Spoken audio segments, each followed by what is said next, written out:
Assalamualaikum warahmatullahi wabarakatuh. Waalaikumsalam warahmatullahi wabarakatuh. Selamat siang, student ada 3 orang. Puja yang lain mungkin akan segera masuk ya. Betul, Bu. Pak Agung, Pak Mahendra sudah ada, Dea, Dipa, Aisyah. Oke, seperti janji kita minggu lalu, kita akan menampilkan atau kita akan belajar dari seorang pakar juga supply chain expert, skill up and sustain Bapak Bambang Haryo. Bapak Bambang Haryo juga sudah hadir di sini. Selamat siang Bapak Bambang, Pak. Selamat siang, Assalamualaikum warahmatullahi wabarakatuh. Tuh, dia ada di TV tahun 45, dia belum lahir juga. Selamat siang, Pak. Selamat siang, Bu. Hebat loh. Ganteng dia, seorang rocker, pemain band. Juga, apa namanya, selebriti.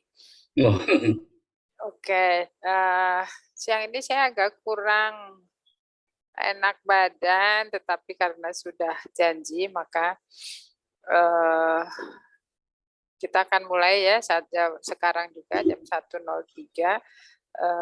Terserah Pak Bambang mungkin nanti mau sampai jam berapa gitu ya.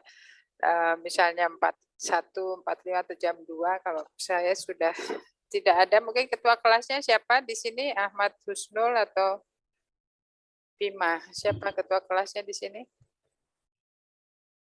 Halo.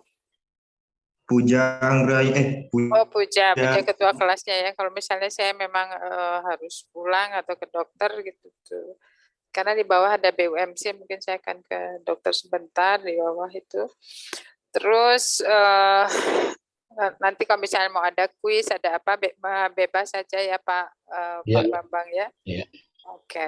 Oke, segera kita mulai. Kita sambut saja Bapak Bambang Haryo, ahli atau supply chain consultant.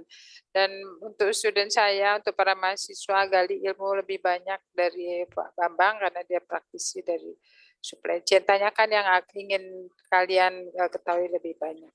Oke, waktu dan tempat kami persilakan Pak Bambang. Ya, terima kasih Bu. Selamat siang buat adik-adik semua yang ada di sini. Saya akan mulai dengan, saya biasanya pakai slide. Jadi saya langsung aja sharing slide. Coba tolong dilihat apakah slide saya masuk. Sudah, Pak.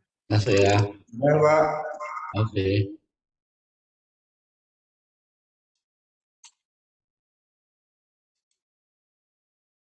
Nah, perkenalkan saya Bambang Haryo.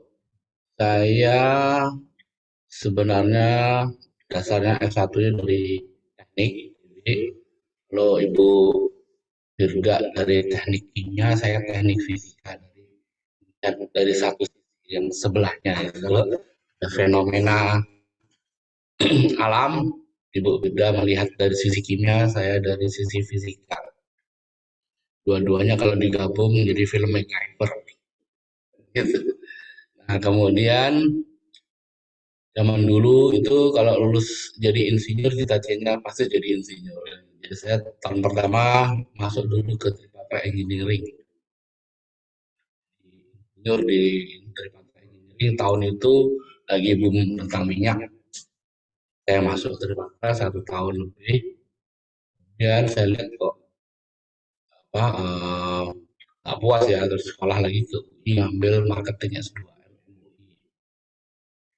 Dari situ keluar saya masuk ke Ericsson telepon mobil pertama yang besarnya seperti tas koper itu dulu. Itu baru pertama kali ada, itu dia yang sistem seluler. Dari situ saya pindah juga ke pelayaran Samudra Indonesia. 6 tahun saya lumayan lama di situ karena di beberapa posisi manajer. Ini sampai luar negeri pelayarannya.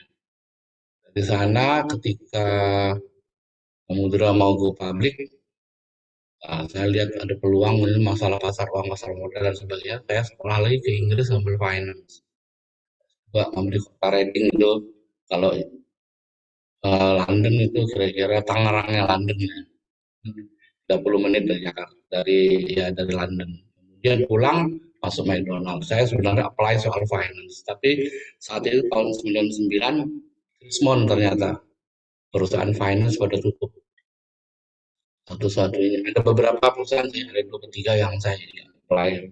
Tapi yang saya ambil malah McDonald waktu itu. Saya waktu itu apply finance McDonald, tapi ternyata pas masuk disuruh pegang yang namanya supply chain.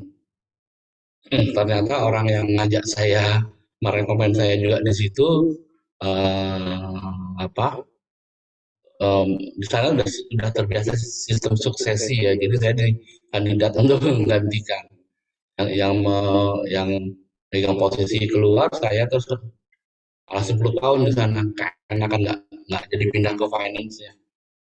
Sampai saya terakhir 2009 di mana McDonald Amerikanya keluar dari Indonesia dibeli sama Sosro, saya baru keluar dari McDonald. Kemudian saya ngambil, malah saya tertarik sama supply chain, saya ngambil ilmu supply chain di Inggris di Nottingham Trent University.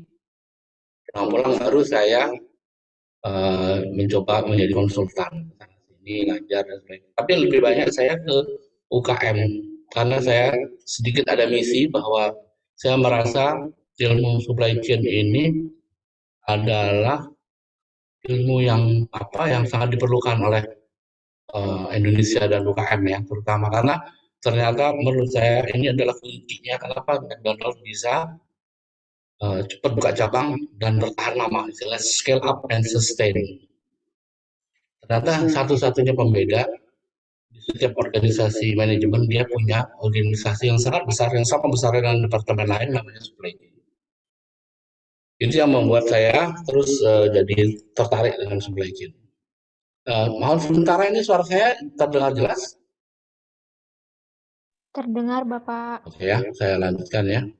Nah, saya juga sempat sih jadi dosen di BINUS, di UNTAR. Jadi saya tahu itu betapa capeknya dan apa ya, butuh butuh butuh benar-benar butuh tekad mental kuat tuh jadi Bu Firda tuh. Karena 3 jam ngajar tuh teler nih kalau saya ngalamin tuh di BINUS sama di UNTAR. Jadi kalau mungkin ada Zoom enak juga sambil duduk gini kan. Kalau yang apa memang jiwanya di sana, passionnya di sana, pasti ya apa senang senang gitu menjadi profesi itu ya. Kalau saya sekarang happy jadi konsultan nanti lah, mentor dan konsultan. Baik ya, saya sedikit gambaran apa sih ilmu supply chain itu. Saya kebetulan di industrinya industri restoran ya. Jadi penerapan ilmu supply chain di industri restoran lah itu yang terjadi ya. Ini buat adik-adik bersyukur sekarang ada mata kuliah supply chain dan sebagainya karena zaman saya itu benar-benar belum ada menurut saya dan baru diajarkan itu mungkin ada sedikit lah universitas yang apa mengenai supply chain tapi karena ilmunya sendiri itu ternyata setelah saya pelajari saya sekolah lagi di Inggris itu kira-kira baru 50 sampai 60 tahun lah umurnya. Itu perkembangan dari operation management. Kalau katanya orang teknik ya atau katanya orang marketing perkembangannya dari marketing. Jadi ada 2 mazhab sebenarnya ilmu supply chain juga sampai sekarang mana yang benar ya dua-duanya benar menurut saya. Cuman titik beratnya beda kalau yang operation management itu seperti mungkin ada di ITB ya, dia lanjutkan kebanyakan mengenai pergudangan, operation, produktivitas dan sebagainya. Tapi kalau yang dari marketing dia lebih banyak ke mengenai hilir, mengenai produk, mengenai kepuasan pelanggan dan sebagainya. Tapi dua-duanya menurut saya sih benar, tergantung di mana kita mau kerja. Tapi kalau adik-adik nanti mau lanjut sekolah, nah mesti milih nih, mesti tahu ini sekolah belajar ini yang mana dia yang titik beratnya yang mana dia dasarnya dari yang teknik apa non teknik gitu. Dan sangat jauh ini dan dalamnya beda gitu.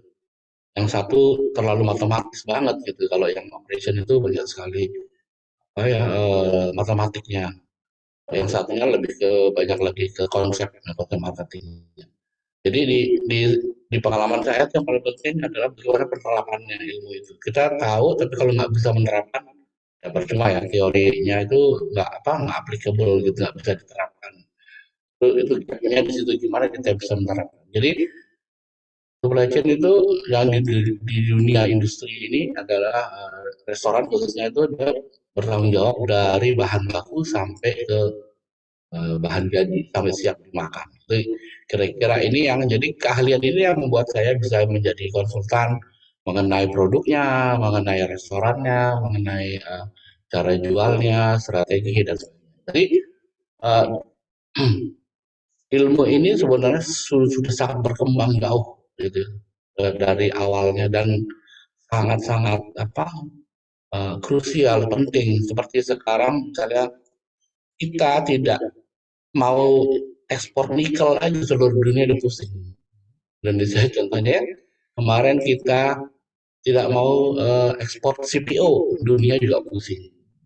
Sekarang perang Rusia Ukraina di mana tepung yang dihasilkan Ukraina tidak bisa diekspor ke kita, kita juga pusing. Jadi supply chain itu sekarang sangat penting. Jadi suatu negara itu sekarang ditentukan maksud saya kemajuannya juga dari kemampuan dia mengelola supply chain sumber dayanya.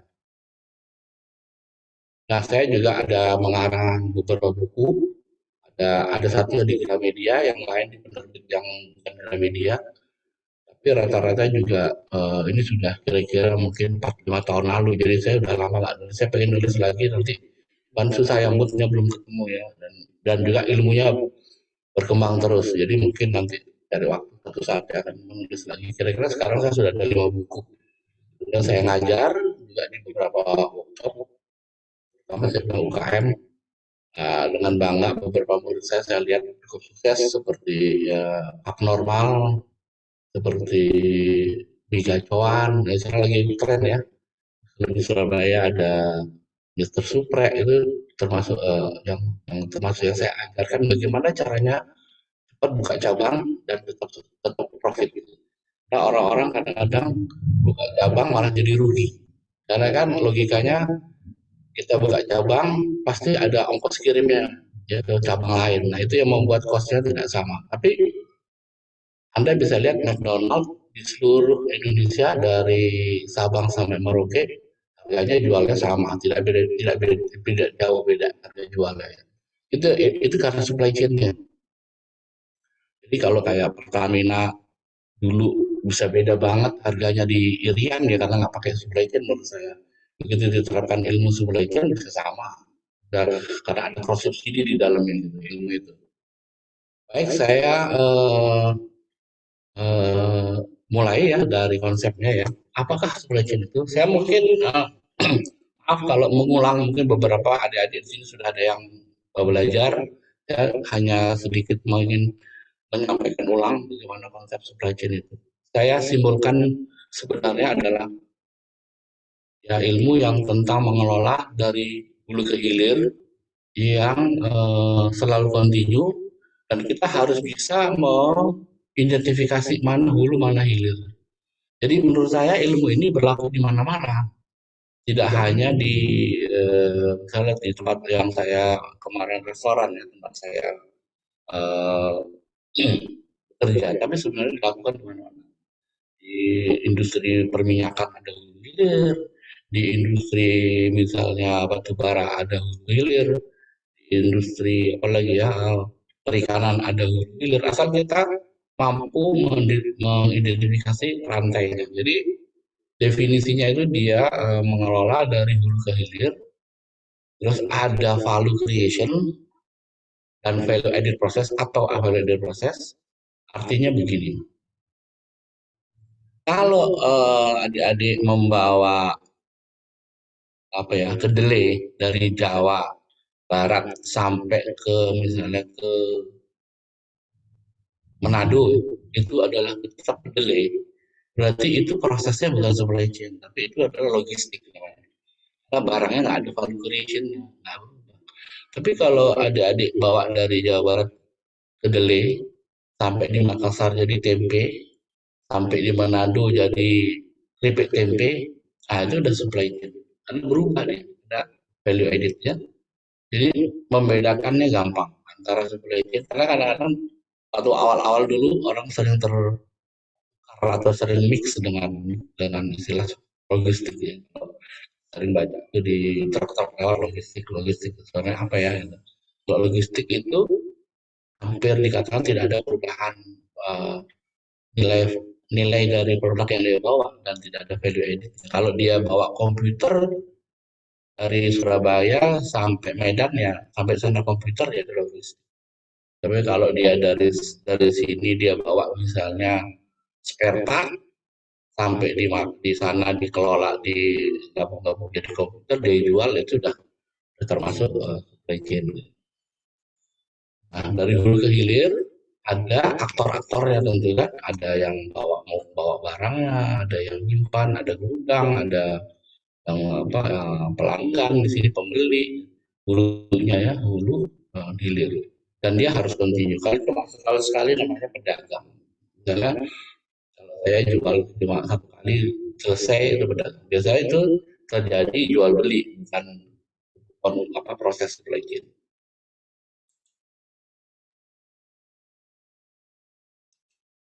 Nah, biasanya saya terangkan dengan template ini. Ini adalah template yang saya bikin dari pengalaman saya selama 10 tahun ya. Sebenarnya konsep supply chain itu diterangkan dengan ini cukup. Cara konsep berpikir supply chain itu ada 3 aliran utama.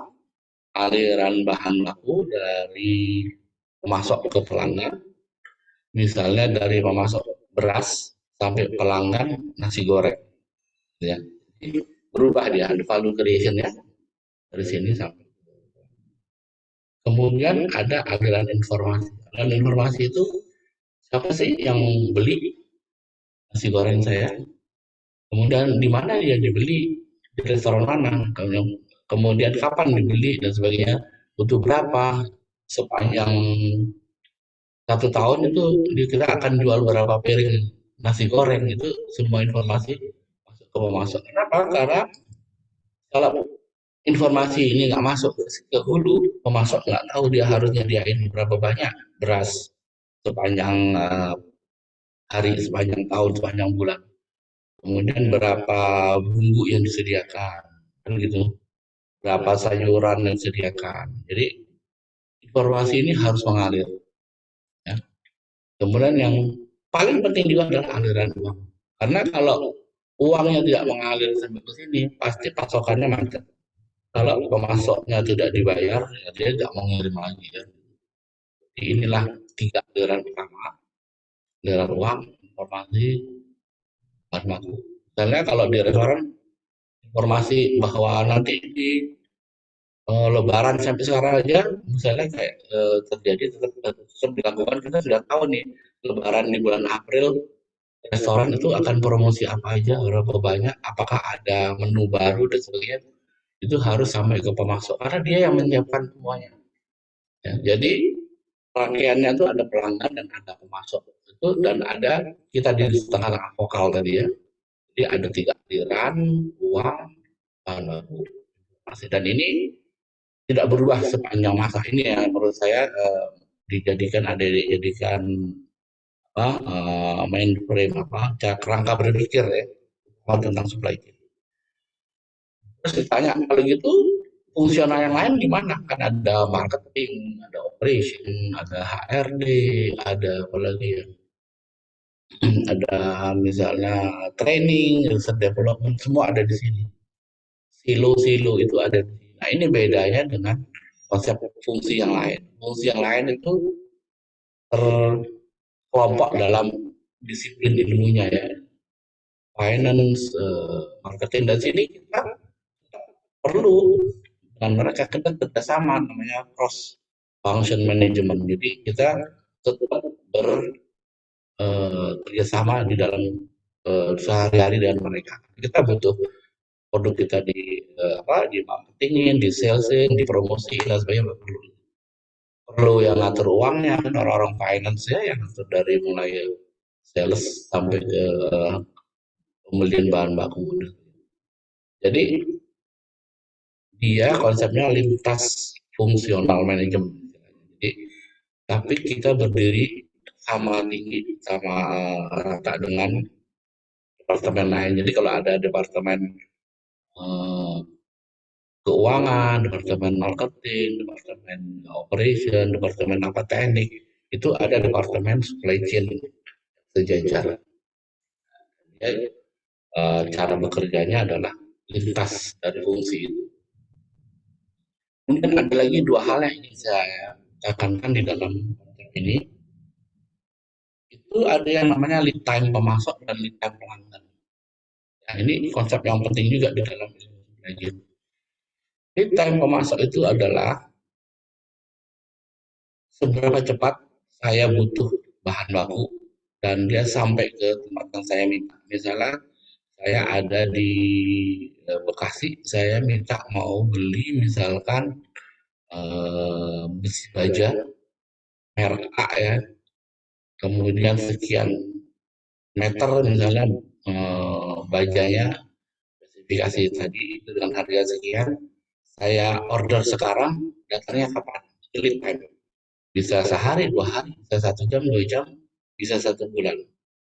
Bayangkan kalau kayak restoran McDonald tuh dulu kira-kira 70%-nya impor. Jadi saya kalau mau butuh misalnya roti dan sebagainya, itu dia butuh waktu bisa 1 bulan 2 bulan karena misalnya rotinya kita ambil dari Singapura, bisa langsung ketika datang. Makanya pada saat itu banyak produk-produk waktu saya masuk program utamanya melokalkan supaya produk tersebut supaya apa? Supaya lead time-nya pendek. Misalkan beef patties atau misalkan nugget. Kalau saya order sekarang, restoran order sekarang, besok datang deh. Kalau dia sudah lokal, sudah ada di misalnya di Jakarta. Kalau sebelumnya diekspor, itu minimal mungkin seminggu 2 minggu di depannya gitu. Depannya itu bisa 14 hari. Apalagi kentang ya, misalnya kentangnya dari New Zealand. Itu 3 bulan bisa. Karena dulu kapalnya itu berjalannya 1-2 bulan. Kita order sekarang, mereka siapkan misalnya seminggu 2 minggu, perjalanannya kapal 2 bulan ke Singapura dulu. Sampai Singapura, karena dulu kapalnya besar-besar, nggak bisa masuk ke Jakarta. Dari Singapura Jakarta pakai kapal kecil, misalnya 3 hari. Jadi lead time-nya panjang. Ya, jadi kalau misalkan kentang tersebut bisa kita tanam di misalnya di Lembang atau di mana, itu mungkin lebih pendek dari 3 bulan. Jadi inilah pentingnya lead time. Kenapa? Karena kita nanti kan harus apa memastikan bahan baku itu mengalir terus. Nggak bisa saya misalnya order apa ya, order roti, nanti datangnya 14 hari lagi rotinya, sementara di restoran sudah habis nggak ada rotinya gitu. Jadi inilah pentingnya mengelola lead time ya. Nanti berkaitan nanti dengan pergudangan, dengan distribusi dan sebagainya. Karena di time pelanggan itu adalah seberapa cepat pelanggan minta apa yang diminta datang. Misalnya gini, saya duduk dalam restoran, saya mau pesan kembali tadi misalnya nasi goreng. Saya mau pesan nasi goreng kambing. Itu seberapa cepat dia si nasi goreng kambingnya nyampe ke meja saya. Kalau restoran namanya cepat saji, itu biasanya targetnya di bawah 1 menit dari order. Bahkan kadang-kadang dari counter itu kita begitu bayar langsung dapat ya. Nah, itu kurang dari 1 menit. Tapi kan ada restoran yang misalnya fine dining itu bisa nunggu bisa 10 menit, 15 menit dan ini saya yakin makin cepat kita order, makin senang pelanggan. Nggak mau kan pelanggan nunggu. Saya mau beli nasi goreng, nunggunya sampai 30 menit tuh udah kelar di komplain kok lama banget gitu. Nah, ini dah lead time pelanggan. Dikenal dari ilmu marketing itu adalah service time. Service time itu berapa lama tingkat layanannya sampai diterima tahu informasi pembeli. Jadi kalau tugasnya supply chain dari hulu ke hilir artinya apa? Bertanggung jawab atas dua-duanya ini. Tentu makin cepat makin bagus ya, kita makin pendek. Jadi tujuannya membuat kita makin pendek. Ya.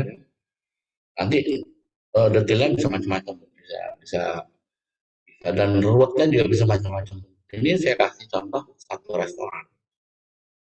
Coba dibayangkan kalau misalnya restoran tersebar seluruh Indonesia, gimana cara mengelolanya? Ya, atau pemasoknya, misalnya rumah potong ayam, dia jualan ayam, misalnya restoran saji ayam, berapa banyak dia kelola pemasok ayam? Nah, restorannya bisa 300 sampai 400 sebar seluruh Indonesia. Ini kalau nggak pakai konsep supply chain, berantakan. Mana caranya kan? Ini sekilas dengan template ini saja, menurut saya adik-adik bisa udah mulai paham gitu. Oh, rangkaiannya seperti ini, gitu. Yang namanya supply chain itu memutlakkan ada pelanggan, memutlakkan ada pemasok, dan ada aliran informasi, dan sepanjang jalan ini tadi yang kalau kita lihat tadi di PowerPoint ini ada value creation dan value.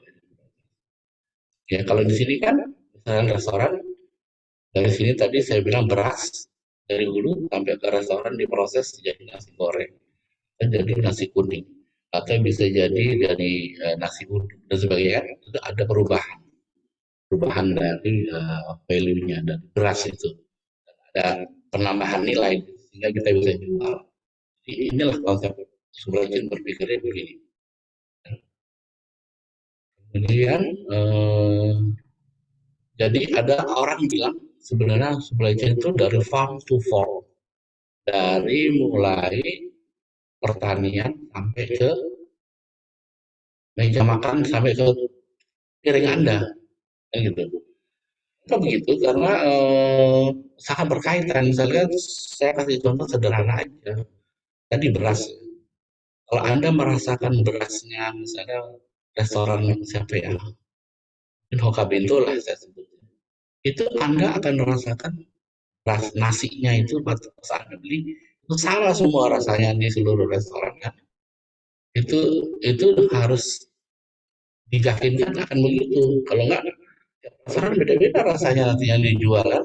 Makanya dari ujung sininya harus sama. Kalau dari ujung sininya nggak sama, mungkin di sini jadi lain-lain. Misalnya ini berasnya tipenya macam-macam, ada beras, ada ada yang pakai lele, ada yang pakai apa ya, Ramos, pasti di sini akan beda rasanya. Padahal kan nggak mau begitu kan, pelanggan sudah punya persepsi. Kalau saya makan Hoka-Bento di Pondok Mall atau saya makan Hoka-Bento di Kasimol sama rasanya. Ini tidak mungkin terjadi kalau nggak dikelola dari sininya ujungnya sama. Jadi ada rangkaian dari hulu, dari farmnya, dari pertanian sampai ke meja makan. Dari peternakan demikian juga kalau misalnya dagingnya, sayurnya, buahnya itu dari sini sampai ke sini, kelola sampai sini. Jadi itulah ilmu manajemennya ya, sepintas tentang itu yang dikelola oleh supply chain itu dari hulu ke hilir. Kenapa harus begitu? Supaya menjaga konsistensi. Kalaupun ada perubahan dari penambahan nilai, ini tetap konsisten. Dan ada aktor-aktornya tadi kan, ada petani, ada pabrik, ada pengirim barang, logistik, distribusi center penyebarnya, misalnya. Ini ada rangkaian.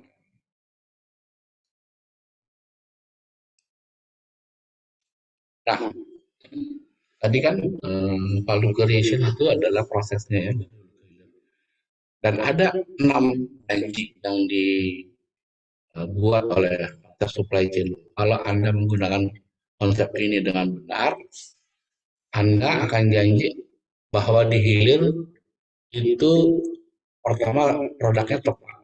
Jadi nggak mungkin misalnya saya order sepeda, datangnya mobil misalnya begitu, atau sistemnya saya order sepeda merah, datangnya sepedanya warna kuning. Itu udah ngawur banget ya produknya kan. Dan saya pesannya misalnya nasi goreng, kok keluarnya misalnya nasi uduk gitu. Nah itu udah apa, tidak mungkin terjadi kalau konsep ini dilakukan. Konsep supply chain. Saya minta misalnya dikirim, misalnya saya mau beli ban ganti, saya mau pergi keluar kota, nggak dikirim misalnya besok jam 10 ya, jam 10 karena saya udah punya rencana mau keluar kota jam 12. Ya. Kalau produknya datangnya tepat, saya beli ban misalnya datang persis, saya minta, saya punya mobil misalnya Honda Clio, saya minta saya beli ban, beliau datang tepat, mau beli bannya bener, ukurannya pas, tapi datangnya jam 2 siang, ya itu tidak, tentu pelanggannya kalau saya komplit, dan saya rencana mau berangkat jam 12 baru datang jam 2. Right time, right amount. Misalnya gini, saya pesen juga ya yang sama aja gampangnya tadi, ban dan mobil saya pesen mau ganti. Ini kan mau keluar kota, saya mau keluar ya. Yang datang cuma 3. Nah ini kan komplain juga. Produknya benar, waktunya tepat jam 10, datangnya cuma 3. Kurang 1 kan gitu. Nah ini janjinya. Kemudian right lokasi ya. Tepat lokasinya, saya minta diantar ke rumah saya, datangnya ke kantor dikirimnya. Kan itu bikin kesel juga kan. Mobilnya ada di rumah bukan di kantor. Right, lokasi. Kemudian biayanya, saya sudah setuju misalnya satu ban harga 1 juta, itu datang tagihan 1,2. Wah, kita bisa ngamuk. Kok berubah kan kemarin gajinya sekianan gitu. Kemudian right quality itu tuh agak-agak sedikit ini ya membedakan. Itu quality itu misalnya kita minta yang misalnya tebalnya sekian, terbuat dari bahan apa, itu kita terima berbeda. Jadi inilah yang apa, yang kita penuhi janjinya kalau kita menggunakan konsep. Apa yang terjadi, gross profit yang kita targetkan itu terjadi di dalam bisnis. Jadi dari mulai awal itu kita sudah desain semua ini sampai di hilirnya itu produknya ada dan cost-nya itu gross profit itu terjaga karena sales juga itu cost ini keadaan ini terjaga. Inilah yang kita janjikan dalam supply chain. Yang paling susah itu dari semua 6 pengalaman saya adalah bagaimana menjaga cost-nya dan kelangsungannya, mengalir dari hulu ke hilir. Bagaimana misalnya kalau saya menjual nasi goreng kambing, bagaimana itu dia si bahan baku nasi, daging, kemasan dari hulu ke hilir itu lancar sepanjang hari itu. Tidak ada tiba-tiba restoran bilang ini sold out pak, nggak dijual, atau pak dan buka bahan bakunya belum ada satu yang belum datang nih, itu nggak boleh terjadi. Kemudian harganya itu cost of goods sold itu sudah pasti gitu. Jadi dari harga HPP masing-masing harga pokok produk dari masing-masing kemasan itu sudah pasti, selalu pasti sepanjang hari, sepanjang tahun yang kita jaga ya, sehingga gross profitnya itu sini nanti yang tahun dari. Jadi tidak hanya kelancaran bahannya, tapi juga terkendalinya harga itu supply chain. Jadi menurut saya 2 aja deh dari ini, dari 6 yang dijanjikan ya, walaupun yang lain-lainnya juga seharusnya tidak ada boleh meleset, tapi dari sini 2 ini memang yang paling susah nih, menjaga harga dan menjaga kesediaan barang, kesediaan. Kemudian ini ya risiko-risiko yang ada sepanjang rantai pasok tersebut. Jadi kita bagi ada risiko di hulu, risiko sepanjang rantai dan risiko di hilir. Risiko di hulu misalnya gini, bisa terjadi misalnya gagal panen. Karena saya spesialisasi masakan misalnya restoran Korea, misalnya saya memerlukan sekian sawi untuk kimchi, tiba-tiba gagal panen. Itu risiko yang ada di sini. Atau tiba-tiba harga cabai melonjak, atau malah harga cabai tidak melonjak tapi tidak ada di pasaran. Gitu. Itu kan terjadi juga risiko. Kemudian sepanjang rantai pasok apakah tetap fresh atau busuk karena terlalu jauh jarak kirimnya dan sebagainya. Kemudian teknologi mengirimnya juga belum tepat. Di hilir gitu tadi, apakah setelah jadi terjaga nggak? Jangan pernah terjadi kalau kita lagi makan di restoran salah satu bahan bakunya udah busuk dan sebagainya. Ini resiko di hilir. Komplain di pelanggan. Kemudian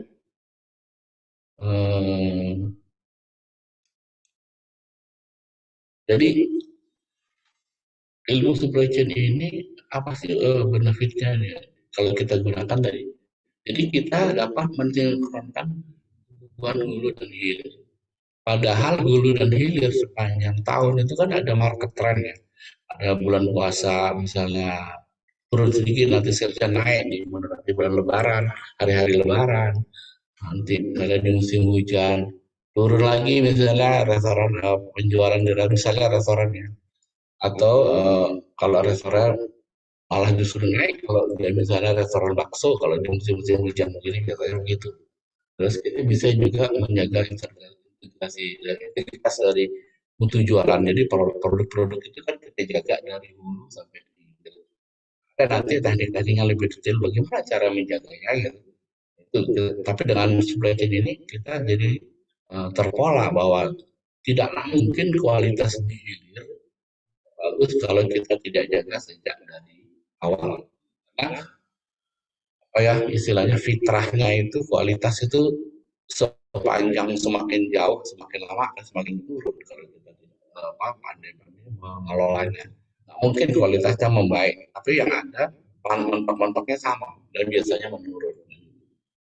Kemudian menjaga gross profit tadi saya bilang karena kalau rangkaiannya terlalu panjang, terlalu apa ya, berbelit-belit itu costnya biasanya tinggi. Di situ kita bisa menjaga. Kemudian keempat, kita bisa menjaga kelangkaan karena kita sudah tahu di hilir kapan butuh berapa misalnya biasanya trennya itu lebaran lebih tinggi 60% penjualan misalnya 70% kita sudah tahu jadi kita siapkan dari awal bahan bakunya itu ya. Nah yang keempat itu kita akhirnya mudah untuk buka cabang karena kita sudah tahu mana-mana letak ininya kita sudah bisa hitung.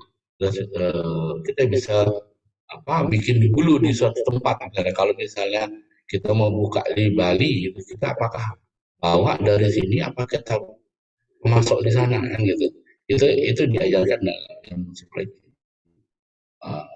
Kemudian ya itu tadi akibatnya kita terjaga daya saing usaha. Jadi syaratnya itu ya harus sepanjang rantai pasok kita harus jaga performance-nya. Tentu kita jaga harus kita bisa hitung performance-nya 6R itu. Performance indikator kita harus buat dan kita jaga sepanjang misalnya setiap bulan kita hitung lagi apakah performance udah benar 6R-nya.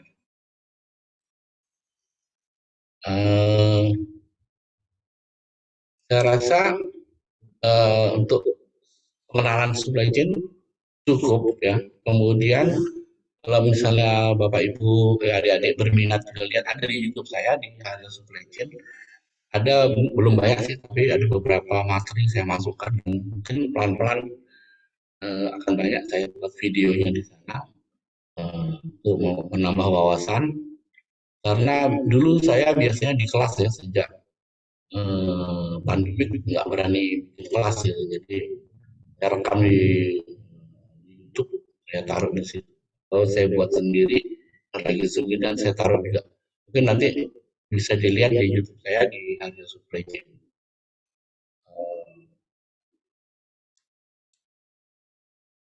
Itu dulu mengenai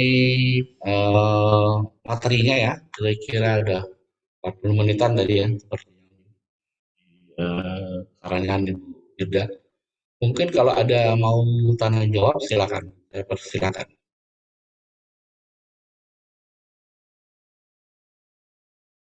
Boleh dibuka ininya videonya sama mic-nya, silakan kalau ada yang mau tanya jawab.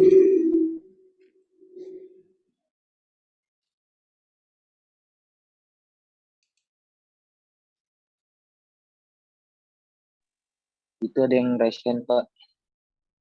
Yang lesen,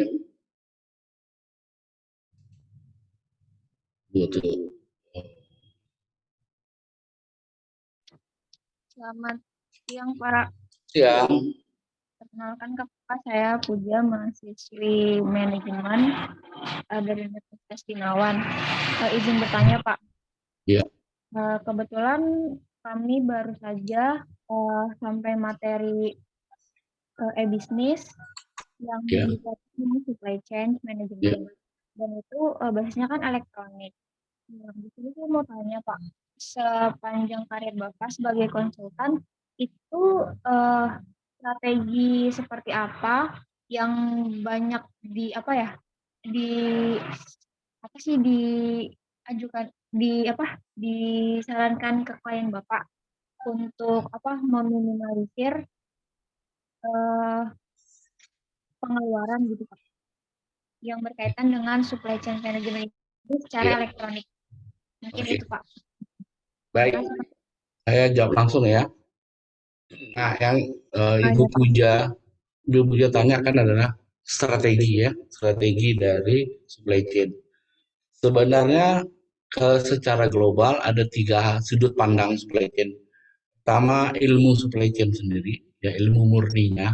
Ilmu murninya itu di dalamnya mempelajari tentang operation research, produktivitas, batching, ordering, antrian, apalagi ya banyak sekali sih.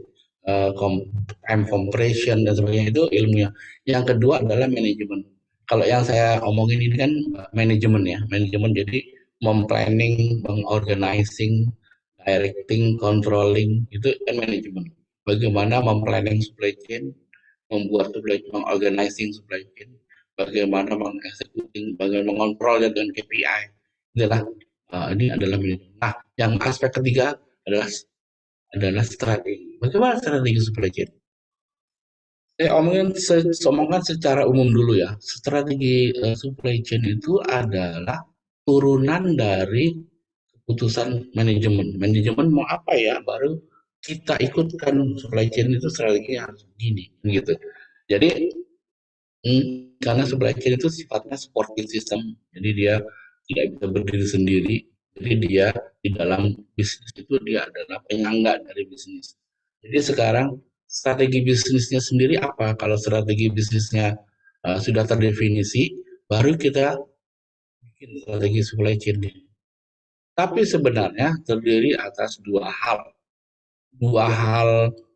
apa ya, dua yang ekstrim supply chain. Mungkin Bu Puja sering dengar namanya lean and agile. Jadi lean itu strategi supply chain lean dan strategi supply chain. Bedanya apa? Kalau yang lean itu dibuat sistem supply chain-nya, supply rangkai pasoknya itu semurah mungkin. Karena biasanya untuk mengalirkan barang-barang yang murah seperti apa? Beras. Beras itu bergerak 1 perak, 2 perak per kilo sangat berarti karena sekilonya itu paling cuma 10.000 kan gitu. Tapi kalau misalnya apa yang barangnya mahal, misalnya kita produksi pesawat terbang yang banyak rangkaian elektronik yang canggih di dalam situ, itu bukan lean, makanya namanya agile. Agile itu adalah apa responsif apa sih yang terjadi dia gitu. Uh, strategi agile paling mudah itu diikuti itu ada di bidang fashion industri baju karena baju itu kalau di luar negeri ada 4 musim ya. Jadi kalau Anda mau berjualan baju di bulan Januari Anda masih tahu ini adalah musim dingin. Nah, Anda mungkin bikin baju desainnya udah mulai di bulan Juni tahun yang lalu itu udah untuk musim dingin. Nyampenya harus mungkin November misalnya mau jualan di London. Itu sistem supply chain-nya itu udah udah mengadaptasi, mau tahu bahwa itu cepat. Nanti di bulan Juni berubah lagi musim panas. Pasti berubah lagi sistem supply chain itu, numpuknya seberapa bahan baku, berapa bahan jadi beda. Tapi kalau kita pakai yang tadi sistem supply chain yang lean, yang itu dia mengalir terus beras itu ya, karena dia ada sepanjang tahun. Dia tidak terlalu banyak lonjakannya. Kalau fashion bisa berubah karena musim, bisa berubah karena taste, style, bisa berubah karena macam-macam. Mungkin ada apa misalnya ada istilahnya sekarang misalnya ada apa namanya K-pop dia pakai baju apa itu bulan depan orang akan bikin tuh kalau industri bikinnya kayak gitu si endorsementnya si BTS bajunya kayak gini ya semua berubah kayak bikin baik bulan bulan apa BTS pakai baju apa berubah lagi fashionnya nanti followernya pada pengen beli pakai baju gitu jadi demikian juga di elektronik kalau elektroniknya apa dulu ya yang jenis-jenisnya kan kalau handphone dan sebagainya ini kan handphone cepat sekali berubah. Nah, satu tipe, dua tipe, tiga setahun bisa merek yang sama bisa ngeluarin sampai lima enam merek ya, apa bahan apa feature ya. Dia bisa yang ini, yang apa, yang bisa ini kelebihannya ini, kelebihan. Terus padahal hanya satu merek misalnya kita taruhlah Samsung itu bisa tiap bulan bisa ngeluarin ini baru dan elektroniknya itu kemajuan baru ada yang bisa kamera tadinya nggak ada kamera ada kamera yang 4 kameranya 5 nama terus kita kalau ngikutin tuh nggak habis pengen beli lagi gitu kan ini bisa tiba-tiba radionya dulu harus pakai earphone sekarang nggak usah pakai earphone udah bisa sama radio terus ada macam-macam lah ada apa bisa yang gelap tiba-tiba nggak perlu pakai lagi lampu dan sebagainya dia sudah kameranya tajam jadi bagaimana mengelola bahan-bahan yang elektronik itu kalau tergantung ini tadi di hilirnya dia di apa nih kalau ya cepat sekali berubah ya berarti ada pakai strategi yang responsif tentu responsif itu dia mahal karena kadang-kadang kelewat ya kita nyediain barangnya ternyata kan tetap saja tidak bisa 100% proyeksi benar ya kita sediain tiba-tiba trennya berubah tapi kalau yang strategi lean tadi yang ramping yang cuma apa fundamental aja ya nggak banyak macam-macam itu mungkin pasar jadi nggak perlu terlalu apa numpuk terlalu karena dia mengalir terus barangnya dan permintaannya biasanya stabil dan kalau permintaan stabil kita bisa planning lebih lebih apa lebih tidak berlebihan kira-kira itu Ibu bijak. Baik Pak, berarti strateginya itu dikembalikan ke manajemen strategi perusahaan tersebut. Betul. Kemudian disangkutkan dengan dua jenis apa namanya supply chain tadi yang lean dan satu lagi itu. Ya. Yang ramping, yang ekonomis lah gitu, strategi ekonomis ya, sama yang lebih mementingkan itu responsif gitu. Kadang-kadang tadi ya kalau responsif itu kan harus bisa misalnya kalau saya perlu ke Jakarta lebih cepat dari Surabaya lebih cepat naik pesawat tentu lebih mahal kan. Kalau lambat ya naik kereta aja kan gitu. Jadi gitu. Jadi mana kok ininya yang lebih penting kan lebih cepat apa ada barangnya gitu. Jadi itu yang lebih dan itu sesuai dengan maunya perusahaan gimana perusahaan udah deh kita lagi pengiritan sekarang berarti ya udah kita mau nomor 2 responsif ini ada permintaan begini kita oke lambat cara meresponnya gitu itu yang tadi dan meskipun sama industrinya ya, strategi supply chain tiap perusahaan juga berbeda kenapa karena tiap perusahaan juga bersaing sama-sama elektronik nih tapi pasti perusahaan A, B, C beda-beda cara strateginya. Tadi ya strateginya berbeda, pasti juga supply chain-nya berbeda. Walaupun sama pilihannya oke, sama-sama pakai lean ini yang satu buat ABC sama-sama lean nih. Tapi pasti beda-beda karena strateginya juga beda. beda setiap perusahaan. Jadi ilmu manajemennya bisa umum, general, ini yang saya ajarkan general, tapi supply chain-nya spesifik perusahaan itu sendiri. Jadi kalau ada orang minta dibikinin strategi supply chain ke saya, itu pasti beda tiap perusahaan. Tapi manajemennya boleh sama. Nah, karena planning-nya sama, organizing sama, itu ilmu-ilmu itu sama. Paling gitu. Oke. Baik Pak, mungkin itu saja Pak dari saya. Terima kasih Pak atas jawabannya. Ada yang lain silakan.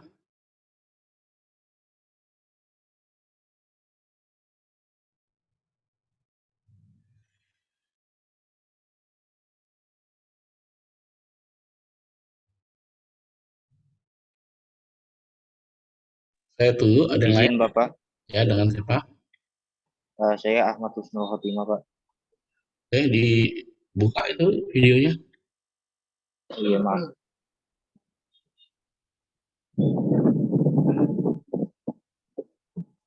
Izin bertanya Bapak, Ya, silakan. dari mengutip dari jawaban Bapak tadi, jadi masalah yang mungkin terjadi dalam penerapan supply chain itu apa aja ya Pak? Dan solusinya bagaimana? Ya, itu tadi sebenarnya yang dirasakan. Kita kan mau janji 6R itu. Ya. 6R itu kadang-kadang kan janji itu tidak semudah itu terpenuhi kan, ada risikonya. Risiko yang mungkin terjadi waktu kita mau menjanjikan 6R kan. Jadi kalau kita jualan, kita pengennya barangnya tepat waktu, harganya terjangkau, kita mau kualitasnya bagus, itu tapi kan itu kan janjinya perusahaannya keluar, tapi malah merealisasikannya itulah yang susah. Disitulah kita harus bisa lihat di sepanjang rantai dari hulu ke hilir apa yang menyebabkan itu terjadi. Misalnya bisa saja kita ambil misalnya ya beras kita ambil dari Subang bagus, sampai kita simpen misalnya di gudang di Bekasi, gudangnya nggak bener, ya banyak tikus lah, banyak burung masuk, banyak macam-macam sampai batu dikirim ke toko jelek dia, gitu. Jadi belum di mana harus dicari gitu, di mana ini? Atau misalnya berasnya dari petani dikirim ke gudang kita di Bekasi bagus, dari gudang bagus di gudang dikirim pakai mobil ke Medan, kirimnya pakai truk terbuka, ya, misalnya gitu. Panjang jalan karena hujan. Ya. Beras kita rusaklah di Medan. Ya. Kalau kita bilang yang salah adalah petani di Subang, ya nggak benar lah. Karena kita nggak jaga sepanjang jalan. Gitu. Jadi itu udah sampai Medan, perlu di mana nanti kan, simpannya bagaimana. Jadi kerusakan satu janji itu harus ditelusuri lagi ke hulu. Di mana salahnya gitu. Jelas kira-kira gitu Pak Ahmad? Jelas Pak. Satu lagi Pak, Ya, jika salah satu rangkaian supply chain itu tidak diterapkan, apakah masih bisa berjalan supply chain itu Pak? Iya. Ya, menurut saya berjalan tapi susah. Begini ya, saya kasih analogi aja paling gampang. Kereta api ada lokomotifnya, ada gerbongnya, ada gerbong makan, ada gerbong barangnya. Tiba-tiba salah satu gerbong rodanya macet. Ya. Menurut Anda kereta api itu bisa jalan bagus nggak? Ya, tersendat pasti kan, berat kan? Nah itulah supply chain. Jadi kalau mau mulus ya harus semuanya mulus dari ujung sampai. Kalau ada yang tersendat satu di situ, rusak sampai ke sini kan. Seperti itu tadi kereta api itu. Kalau ada di satu gerbong yang dari rangkaian itu tidak sama kecepatan rodanya, mungkin roda rusak dan sebagainya, pasti terganggu lah kenyamanannya lah, perjalanannya lah, kecepatannya lah, terganggu. Jadi di setiap aktor itu memang tanggung jawab kita sebagai orang supply chain memastikan berjalan dengan bagus. Karena nggak mungkin dia bagus sendiri di ujungnya gara-gara di sananya jelek, tiba-tiba sampai di hilir bagus. Nggak mungkin kayaknya. Kayaknya nggak masuk akal sulapan begitu, nggak mungkin. Ya, Baik, baik. Terima kasih, Pak.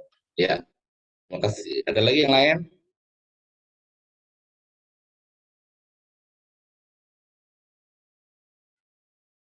Menurut saya ini ilmu yang cukup menarik ya. Jadi mungkin adik-adik ini perhatikanlah sekarang ini antar bangsa aja bersaing supply chain-nya. Ya, tadi kan disebutkan mengenai supply chain. Menurut kita sekarang ini baru di mana dikalahkan di dalam sidang WTO mengenai nikel ya. Karena kalau nikel ini kita tidak ekspor, negara-negara lain nggak bisa bikin baterai untuk mesin mobil, ya kan? Mobil listrik ya nggak bisa kan? Nah, itu jadi pinternya pemerintah sekarang tuh stop aja jadi supaya orang bikin pabrik di sini kan, supaya ada tenaga kerja terserap kan gitu. Kalau kita kirim bahan baku nanti sana bikin supply chain-nya lucu di sini, bahan baku kirim dulunya di sini, kirim ke sana diproses value added jadi baterai, ke sini kita beli lagi padahal isinya nikel dari Indonesia kan gitu. Ini mungkin makin makin ke depan makin terbuka lah kayak begitu, makin makin sadar kita bahwa bahwa apa penguasaan dari supply chain itu penting. Oke, adik-adik ada lagi?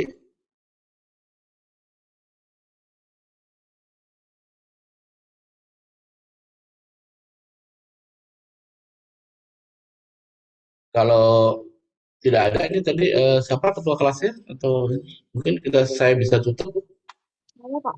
Oh iya, ya? Pak. Ya, Pak. Baik, Pak. Terima kasih atas ilmunya hari ini, sangat bermanfaat sekali. Dan kebetulan dari materi Bapak itu ada di tugas kami, Pak. Oh Tugas-tugas. gitu ya, bagus bagus. Iya, jadi sangat membantu, Pak. Ya Eh, ya.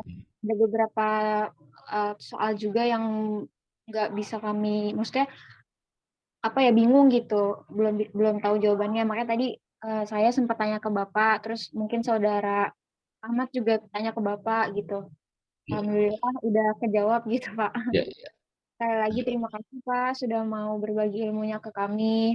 Sangat ya. senang sekali. Semoga di kesempatan berikutnya Bapak bisa berbagi lagi ke kami, Pak. Oke. Iya, Ya, Pak. saya sarankan lihat di YouTube saya, ya itu ikut di situ nanti siapa tahu ada apa bahan-bahan baru harus bisa dipelajari. Baik, Ya. baik. Baik, Pak. Pak. Sekali lagi terima kasih, Pak. Oke, Sudah, selamat sore ya semuanya. Pak. Terima kasih. Sore, Terima kasih ya, Pak. Pak. Terima kasih. Selamat sore. Sore.